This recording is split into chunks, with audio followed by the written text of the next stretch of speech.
जुन्या वैरातून थेट जीव घेतल्याची खळबळजनक घटना यशोदानगर पोलीस ठाण्याच्या हद्दीत भिलगाव भागात घडली।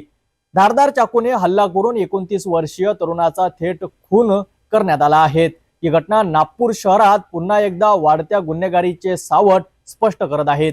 नागपूरच्या यशोदानगर पोलीस ठाणे हद्दीत 19 मे रोजी एक धक्कादायक खुनाची घटना घडली। मृतकाचं नाव आहे फारुक उर्फ सोनू चोटी आमिन शेख, वय वर्ष 29, राहणार देवीनगर।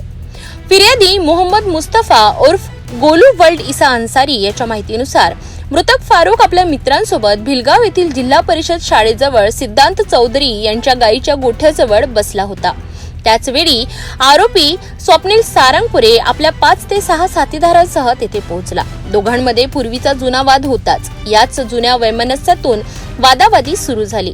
मृतक फारुक शेख याला वाटत होतं की स्वप्नीलने त्याची बॅग लिफ्टिंग प्रकरणात पोलिसांना माहिती दिली, त्यामुळे फारुकने संतापून आरोपीवर बेल्टने हल्ला केला।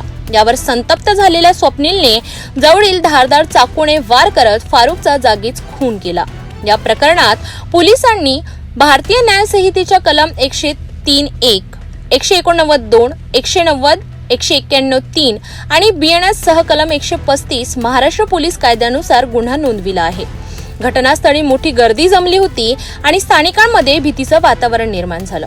यशोदानगर पोलिसांनी तात्काळ तपास सुरू केला असून आरोपींच्या शोधासाठी विशेष पथक स्थापन करण्यात आलं आहे।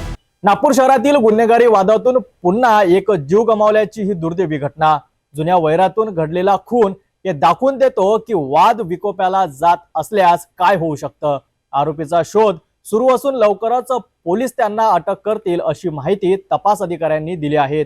नागपूर क्राईम जगताच्या अशाच महत्त्वाच्या बातम्यांसाठी पाहत रहा सिटी न्यूज।